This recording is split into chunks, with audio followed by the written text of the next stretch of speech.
പശ്ചിമേഷ്യൻ സംഘർഷത്തിന്റെ പശ്ചാത്തലത്തിൽ രാജ്യത്ത് ഇന്ധനക്ഷാമം രൂക്ഷമാകാൻ സാധ്യത. പ്രതിസന്ധി ഹോർമുസ് കടലിടുക്കിൽ ഇന്ത്യൻ കപ്പലുകളുടെ ഗതാഗതം നിലച്ചതോടെ 20 ലക്ഷം ബാരൽ ക്രൂഡ് ഓയിലുമായി ഇന്ത്യയിലേക്ക് പുറപ്പെട്ട സൂപ്പർ ടാങ്കറും തടഞ്ഞു.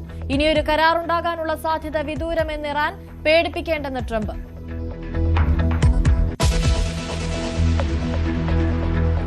കേരളം കടുത്ത ചൂടിൽ 12 ജില്ലകളിൽ യെല്ലോ അലർട്ട്. വൈദ്യുതി ഉപയോഗം കുത്തനെ ഉയർന്നു. വീണ്ടും റെക്കോർഡിട്ട് ഉപയോഗം. അണക്കെട്ടുകളിൽ ജലനിരപ്പ് താഴുന്നു. വൈദ്യുതി വാങ്ങാൻ അനുമതി തേടി KSEB.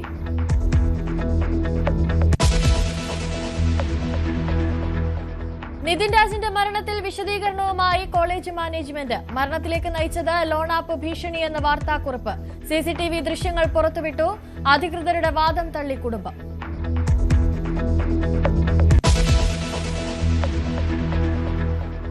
കുംഭമേള വൈറൽ താരത്തെയും പങ്കാളിയെയും കണ്ടെത്താനായില്ല. മധ്യപ്രദേശ് പോലീസ് മടങ്ങി. വ്യാജരേഖ ചമച്ചെന്ന പെൺകുട്ടിയുടെ പരാതിയിൽ കേസെടുക്കാതെ കേരള പോലീസ്.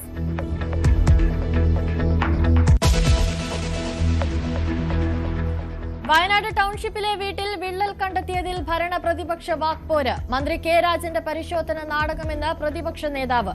ഗുരുതരമായ ക്രമക്കേടുകളാണ് നടന്നതെന്നും VD സതീശൻ. ആരോപണം തള്ളി മന്ത്രി V ശിവൻകുട്ടി.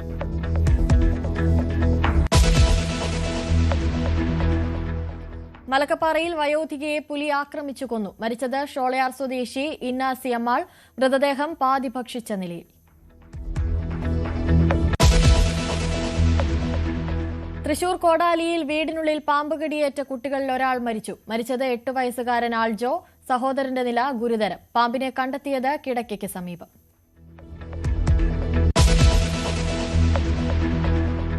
IPL-ൽ ഇന്ന് കൊൽക്കത്ത രാജസ്ഥാൻ പോരാട്ടം. ആദ്യ വിജയപ്രതീക്ഷയിൽ കൊൽക്കത്ത. പഞ്ചാബ് ലക്നൌ മത്സരം വൈകിട്ട് 7:30.